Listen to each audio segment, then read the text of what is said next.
ఏంటంటే అసలు నేనంటే నేను కాదు అని అంటున్నారు, సవాల్ విసురుకున్నారు, రాజీనామా చేస్తానని చెప్పి మాట్లాడుతున్నారు. మరి ఎవరు అహోబిలంలో టెండర్ల ప్రక్రియలో ఎవరు తినకపోతే అసలు ఎవరు ఈ అవకతవకలు ఎవరు పాల్పడ్డారు? దీని గురించి ఏమంటారు? దీని గురించి పెద్ద చర్చ జరుగుతోంది కదా. అవును మేడం, ఈ అక్రమాలు అన్యాయాలు ఎక్కడ జరిగినా దానికి అధికారికంగా విచారణ జరపాలి. తెలుగుదేశం పార్టీ ఎమ్మెల్యే తిని ఉంటే, తప్పు చేసి ఉంటే ఖచ్చితంగా చంద్రబాబు నాయుడు గారు ఆ మీద చర్యలు తీసుకుంటారండి. ఇప్పుడు మీరు చూడండి, మొన్న సచివేడికి వచ్చారు చంద్రబాబు నాయుడు గారు. అక్కడ తమిళనాడు బార్డర్ లో చాలా అక్రమంగా ఇసుక అవన్నీ తరలిస్తున్నది ఆయన దృష్టికి వస్తే వెంటనే కలెక్టర్ గారిని, ఎస్పీ గారిని వాళ్ళు పిలిచి ఒక్క ఫలం అంటే ఒక పిడికుడు ఇసుక అక్కడ పోయినా మిమ్మల్ని ఇద్దరు సస్పెండ్ చేస్తానని చెప్పి వెళ్ళారు. అలాగే మా జీడి నెల్లూరు నియోజకవర్గంలో కూడా జరుగుతుంటే ఆయన చెప్పారు. ఇక్కడ కూడా తిరుపతిలో కొంత అవకతవకలు జరిగి ఆరోపణలు వస్తే చంద్రబాబు నాయుడు గారు మొన్న వచ్చినప్పుడు తిరుపతికి మా పార్టీ వాళ్ళని వార్నింగ్ ఇచ్చారు, ఎక్కడ కూడా అరాచకాలు దౌర్జన్యాలు చేయకూడదని. ఇది చంద్రబాబు నాయుడు గారి రాజకీయం. జగన్మోహన్ రెడ్డి గారు అలా చేయాలండి, ఎక్కడ గొడవలకు వెళ్ళొద్దండి. సరే, ఇప్పుడు ఆయన చెప్పినట్టు రాజు గారు విమర్శించారు, రండి నలుగురు వచ్చి డిస్కస్ చేయండి, చంపేస్తారండి. ఇప్పుడు అసెంబ్లీలు జరుగుతున్నాయి, పార్లమెంట్ లో ఎవరు కొట్టుకోవడం లేదు కదా, తీవ్రమైన వాదోపవాదాలు చేస్తారు. అంటే ప్రజాస్వామ్యబద్ధంగా మాట్లాడడం, సంస్కారయుతంగా వ్యవహరించడం నేర్చుకో. తప్పు తెలుగుదేశం ఎమ్మెల్యేలు తప్పు చేసినా వాళ్ళ మీద చర్యలు తీసుకోవాలని చెప్తాం మేము. మా వాళ్ళు ఏదైనా నేరం చేస్తే దాన్ని వెనకేసుకొచ్చే ప్రశ్నే లేదండి. చంద్రబాబు నాయుడు గారు ఎవరిని ప్రశ్నించరు. చూడండి, మా సచివేడి ఎమ్మెల్యే మీద చిన్న ఆరోపణ వచ్చింది, ఆదిమూలం గారి మీద, ఆయన పార్టీని సస్పెండ్ చేశారు. జగన్మోహన్ రెడ్డి గారు ఎప్పుడైనా చేశారా? డ్రైవర్ ని చంపి డోర్ డెలివరీ చేసినా సస్పెండ్ చేశారా? వాళ్ళతో తిరుగుతారు. ఎవరినైనా చంద్రబాబు నాయుడు గారు లేదా కూటమి ప్రభుత్వంలో పవన్ కళ్యాణ్ గారు కానీ ఎవరైనా కానీ విలువలు కలిగిన రాజకీయాలు చేస్తున్నామండి, ప్రజాస్వామ్యబద్ధంగా వ్యవహరిస్తున్నాం. అది వైఎస్ఆర్ పార్టీ వాళ్ళు కూడా ఆచరిస్తే మరింతగా అభివృద్ధి చేయడానికి వీలుంటది. అలా ఇలా అరాచకాలే మాకు రాజకీయం అనుకుంటే పోలీసులు ఆ పని చేయాల్సి వస్తుందండి. రైట్, వేణుగారు, రైజింగ్ రాయలసీమ కూటమి ప్రభుత్వ లక్ష్యం అని చెప్తున్నారు. ఇంతకుముందు సుధాకర్ గారిని అదే అడిగాను, మిమ్మల్ని అదే అడుగుతున్నాను. ఈ కూటమి ప్రధాన లక్ష్యంగా ఏ విధంగా ముందుకు వెళ్తున్నారు ఈ రైజింగ్ రాయలసీమ విషయంలో? ఒకవైపు ఇన్ని గొడవలు జరుగుతున్నాయి, ఇన్ని కొట్లాటలు జరుగుతున్నాయి, రాయలసీమ మేము అభివృద్ధి చేస్తామని అంటున్నారు. మీరు అభివృద్ధి చేసినప్పటికీ కూడా అక్కడ వైసీపీ నేతలకు ఎక్కడ అభివృద్ధి కనిపించట్లేదని మాట్లాడుతున్నారు. మరి ఎందుకు మీరు కూడా శంకుస్థాపనలతోనే వీటికి పరిమితం అయిపోతారా? వీటిని ఏమైనా అభివృద్ధి చేస్తారా?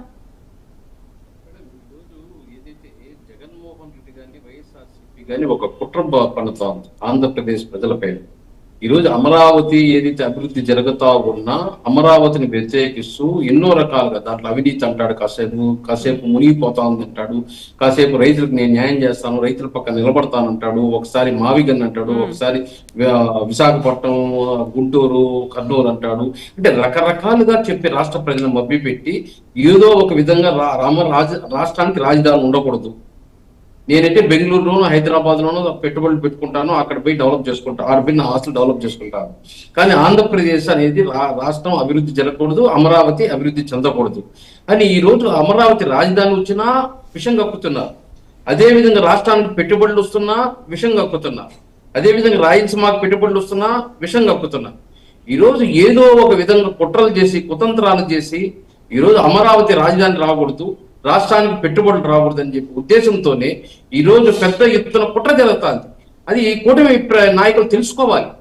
వాళ్ళు ఏదైతే అవినీతి ఆరోపణలు చేసినా ఏం చేసినా మనము ఏదైతే ఒక డిగ్నిఫైడ్ గా ఏమి మీకు ఎవరు కంప్లైంట్ చేస్తారో చేయండి, అవినీతి కానీ నేను చేస్తుంటే మీ చట్టపరమైన చర్యలు తీసుకోండి అని చెప్పేసి వదిలేవాలి.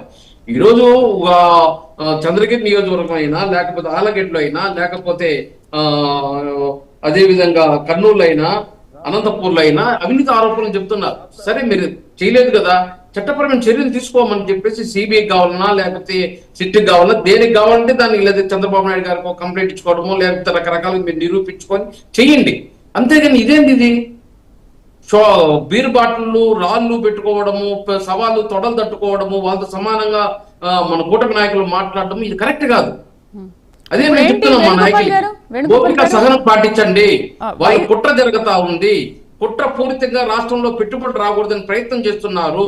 లా అండ్ ఆర్డర్ ప్రాబ్లం తెస్తే ఏదైతే ఇండస్ట్రీలు వెనక్కి వెళ్ళిపోతాయి, అదేవిధంగా అమరావతి కూడా అభివృద్ధి చెందాలి.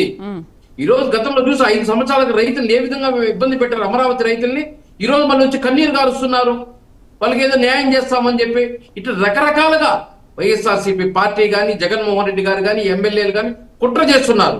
ఆ కుట్రను మనం భగ్నం చేయాలంటే ఖచ్చితంగా అభివృద్ధితోనే భగ్నం చేయగలుగుతాం. మొన్నటి వరకు మావిగను అమరావతి అయిపోయింది, ఇప్పుడు టార్గెట్ రాయలసీమ అంటారా వైసీపీది? ఖచ్చితంగా ఈ రోజు రాష్ట్రంలో పెట్టుబడులు రాకూడదు, అమరావతి రాజధాని రాకూడదు, రాష్ట్రం అభివృద్ధి చెందకూడదు. ఏదో ఒక విధంగా కుట్ర చేయాలి, కుతంత్రాలు చేయాలి, దానికి అడ్డు వేయాలి. లా అండ్ ఆర్డర్ ప్రాబ్లం చేస్తే వాళ్ళే ఇండస్ట్రీస్కి వెనకెళ్ళిపోతారు, అమరావతిలో కానీ ఈ రాష్ట్రంలో కానీ వెనక్కి వెళ్ళిపోతారు ఒక కుట్రలు చేస్తున్నారు. దాన్ని కూటమి నాయకులు కనుక్కోవాలి, తెలుసుకొని దానికి తగినట్టుగా మెలగాలి. లేదంటే నష్టపోయింది ఎవరు? మన ప్రభుత్వం నష్టపోతుంది, రాష్ట్రం ప్రజలు నష్టపోతారు. దాన్ని అర్థం చేసుకొని దానికి తగిన రీతిలో జవాబు చెప్పాలి. కానీ వాళ్ళు ఒక తోడ తడితే మనం 2 తోడలు తట్టామంటే రాష్ట్ర ప్రజల దగ్గర మనం చీప్ అయిపోతాం.